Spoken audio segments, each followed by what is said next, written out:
Salam alaikum wa rahmatullah. Nous voici dans la dernière nuit impaire du mois de Ramadan. Il y a à peine quelques jours, nous étions tellement heureux d'accueillir ce mois de Ramadan. Et maintenant, nous sommes tristes de voir qu'il s'en va. Mais alhamdulillah, on a encore cette nuit impaire qui peut être la nuit de Al-Qadr, Laylatul Qadr, la nuit de la valeur. Cette nuit qui est meilleure que 1000 mois. Je n'avais pas envie de faire un direct pour ne pas déranger les uns et les autres dans ce moment précieux. Donc j'ai décidé de faire une petite vidéo que chacun pourra voir à son rythme quand il aura 3 petites minutes, Inch'Allah. Vous savez que cette nuit est très particulière, qu'on les savoure avec un soin particulier, qu'elles nous sont chères. Et subhanallah, malgré la fatigue, malgré ce mois pendant lequel vous n'avez pas mangé et vous n'avez pas bu tout au long de la journée et pendant lequel vous avez veillé durant la nuit, et bien malgré cela vous êtes là. Malgré cela, vous êtes là, réveillés, en train de prier Allah subhanahu wa ta'ala, en train d'implorer Allah subhanahu wa ta'ala, en train de répéter cette dua que le prophète sallallahu alayhi wa sallam a appris à Aïcha radiyallahu anha. Allahumma innaka afuun tuhibbul afwa fa'afu anna. Ya Allah, tu es celui qui pardonne, tu aimes le pardon, alors pardonne-nous. C'est une dua qui est très importante en ces 10 dernières nuits de Ramadan, notamment pendant les nuits impaires, mais en toute nuit en réalité, parce que nous avons effectivement besoin du pardon d'Allah subhanahu wa ta'ala pour nos faiblesses, pour nos manquements, pour nos oublis, pour nos insouciances. Allah subhanahu wa ta'ala nous a créés faibles. Il dit dans le Coran wa khuliqal insanu dha'ifa. Il sait que on ne va pas donner toute notre vie à Allah subhanahu wa ta'ala, toute notre journée, tout notre temps en ibada. Et tout notre temps ne peut pas aussi être en ibada. Alors il nous donne des moments privilégiés. Il nous donne des moments privilégiés comme celui-ci, qui est le mois de Ramadan, qui est les 10 dernières nuits de Ramadan et qui sont aussi les dernières nuits impaires. Allah subhanahu wa ta'ala dit wa'budullaha fi ayyamin ma'dudat, et adorer Allah pendant des jours déterminés. Il y a des jours spécifiques qui sont propres à l'adoration. Elles ont une valeur, ces journées ont une valeur et ces nuits aussi ont une valeur particulière. Allah subhanahu wa ta'ala nous a créés faibles, alors il nous donne des opportunités de faire, d'œuvrer pendant des jours pendant lesquels il va augmenter la récompense. Et ainsi est Laylatul Qadr, qui est meilleur que 1000 mois, c'est-à-dire meilleur que 83 années et 4 mois. Si vous avez réussi à veiller pendant Laylatul Qadr, si vous avez réussi à prier pendant Laylatul Qadr, à lire le Coran pendant Laylatul Qadr, à faire un bien quelconque pendant Laylatul Qadr, à donner une aumône pendant Laylatul Qadr, eh bien, celles-ci seront multipliées par 83 années et 4 mois. Voilà à quel point Allah subhanahu wa ta'ala est généreux. Il sait qu'on ne va pas passer 83 années et 4 mois de notre vie en complète adoration, en pleine ibada, en ibada exclusive. Alors il nous permet, il nous donne l'opportunité de le faire, d'avoir cette récompense pendant ces nuits impaires de Ramadan. Et ce soir, vendredi 29 avril, dans la nuit de vendredi à samedi, c'est la dernière nuit de Laylatul Qadr. Alors profitons-en pleinement. Et je suis tellement fière de voir toutes ces lumières allumées dans les maisons de nos frères et sœurs musulmans, de voir les mosquées remplies. Dans les mosquées, on trouve le jeûne, on trouve les enfants, on trouve les jeunes, on trouve les moins jeunes, on trouve aussi des personnes âgées. Malgré le jeûne, malgré la fatigue, elles sont là, elles prient Allah subhanahu wa ta'ala. Est-ce qu'on connaît une telle communauté qui est là toute la nuit en train de prier Allah subhanahu wa ta'ala, ou une bonne partie de la nuit? Et cela me fait penser au hadith dans lequel le prophète sallallahu alayhi wa sallam dit que Allah subhanahu wa ta'ala se vante de vous auprès de ses anges. Naam. Allah subhanahu wa ta'ala se vante de vous auprès de ses anges. Vous savez que les anges ne cessent d'être en adoration. Ils ne cessent d'adorer Allah subhanahu wa ta'ala et ils ne s'en lassent jamais. N'est-ce pas? Mais malgré ça, vous voyez, pendant ce mois de Ramadan, pendant ce mois de barakah, pendant ce mois de bénédiction, pendant ce mois de miséricorde, eh bien, Allah subhanahu wa ta'ala se vante de vous auprès de ses anges. Oui, il voit que vous êtes fatigué. Il voit que vous donnez le meilleur de vous. Et malgré tout, vous êtes là. Vous n'êtes pas en train de dormir.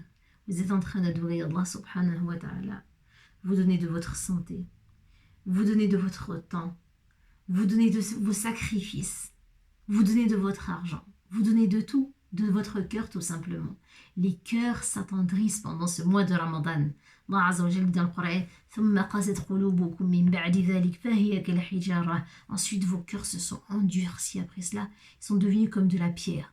Mais on sent que pendant ce mois de Ramadan, ce mois de bénédiction, ce mois de miséricorde, eh bien les cœurs s'attendrissent. Les gens sont généreux.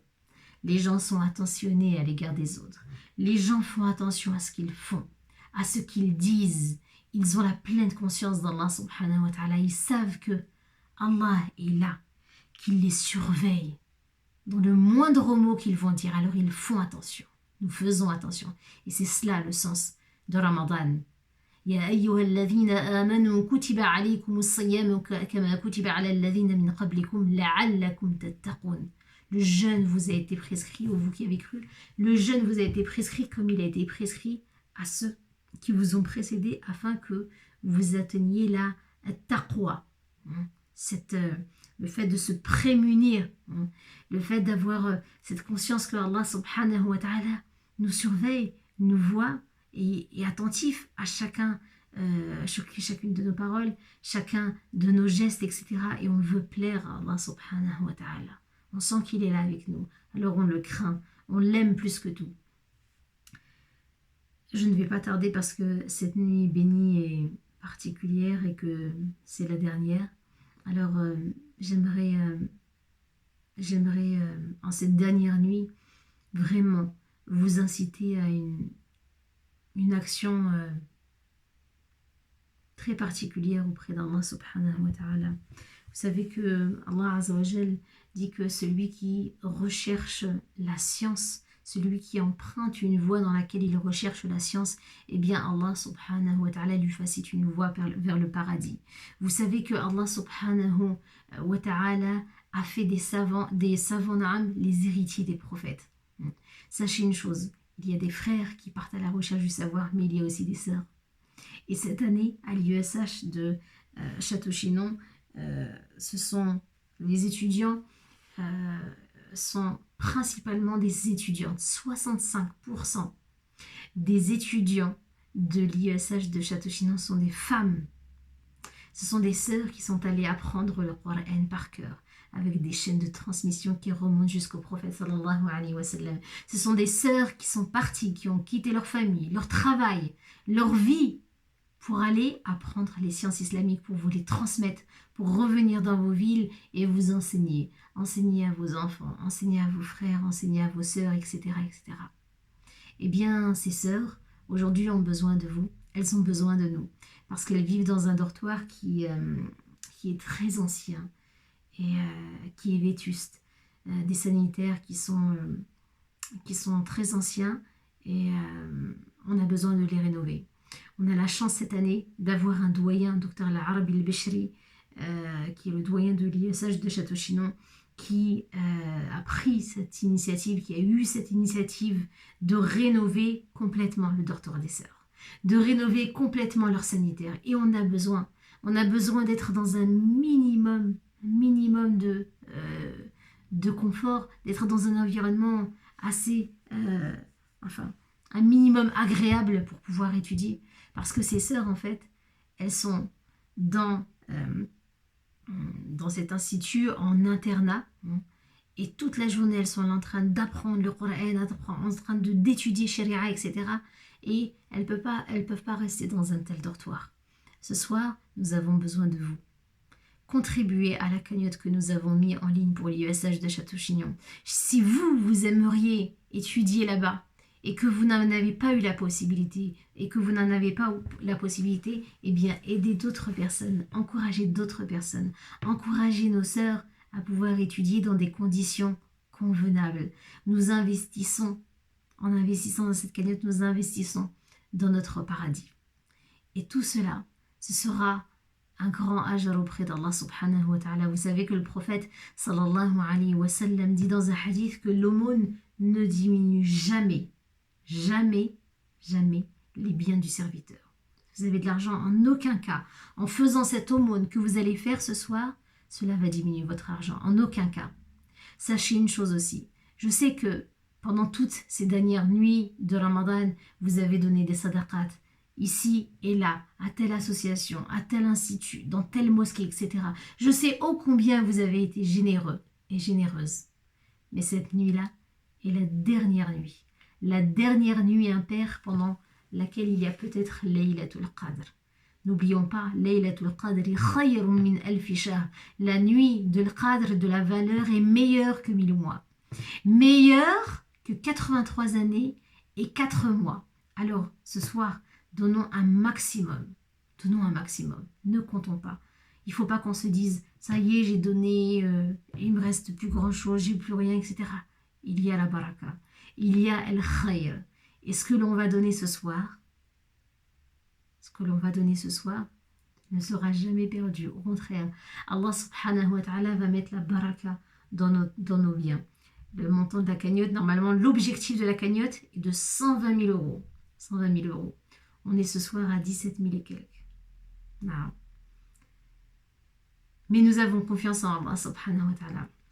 Nous avons confiance en Allah subhanahu wa ta'ala parce que l'IESH, malgré sa situation précaire, vit depuis de longues années, depuis des dizaines et des dizaines et des dizaines d'années, avec la générosité d'Allah subhanahu wa ta'ala, puis la générosité des personnes qu'il a choisies.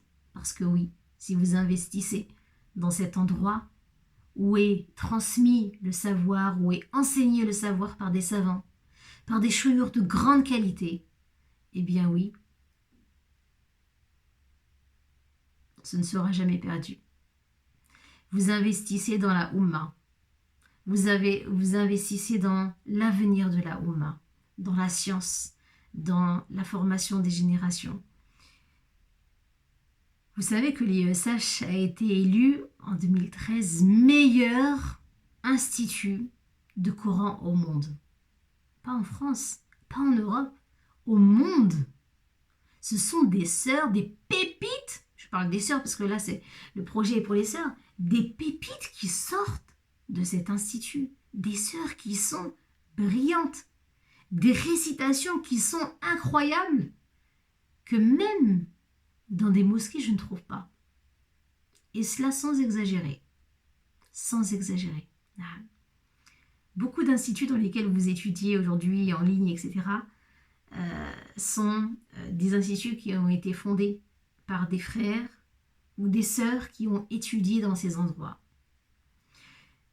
Il est sorti de ces instituts des imams, des huffaz al-Qur'an, des mémorisateurs et des mémorisatrices du Coran, des professeurs de sharia, des docteurs aussi, des personnes aussi, des élèves qui aujourd'hui sont devenus membres de l'Union mondiale des savants. C'est dire le sérieux de cet institut. Ce soir, je ne vous retiens pas plus. Les minutes sont précieuses, les heures sont précieuses, beaucoup de dua. Encore une fois, cet institut vit avec la baraka, avec la générosité d'Allah subhanahu wa ta'ala, puis votre générosité. Inch'Allah, posez votre pierre apportez votre pierre à l'édifice et qu'Allah subhanahu wa ta'ala vous agrée, qu'Allah subhanahu wa ta'ala vous récompense, qu'Allah subhanahu wa ta'ala soit fier de vous et que ce soit une sadaqa jariya, que ce soit une aumône continue pour vous jusqu'au jour du jugement dernier. Chaque fois que des personnes vont étudier, vont apprendre, vont réciter, vous aurez la récompense avec jusqu'au jour du jugement dernier. Qu'Allah subhanahu wa ta'ala mette la baraka dans votre foi, dans votre famille, dans votre époux, votre épouse, dans vos enfants, dans votre santé, dans votre temps, dans votre savoir. Qu'Allah subhanahu wa ta'ala mette de la lumière devant vous, derrière vous, à votre droite, à votre gauche. Et en cette nuit bénie, qu'il exauce vos du'as les plus chers et qu'il vous accorde son pardon et sa miséricorde. Répétons un maximum. Allahumma innaka afuwun tuhibbul afwa fa'fu anna. Barakallahu fikum. N'hésitez pas à partager cette cagnotte. Même au-delà de Ramadan, nous avons besoin d'atteindre cet objectif. Wa jazakum Allahu khayran. Wassalamu alaikum wa rahmatullahi wa barakatuh.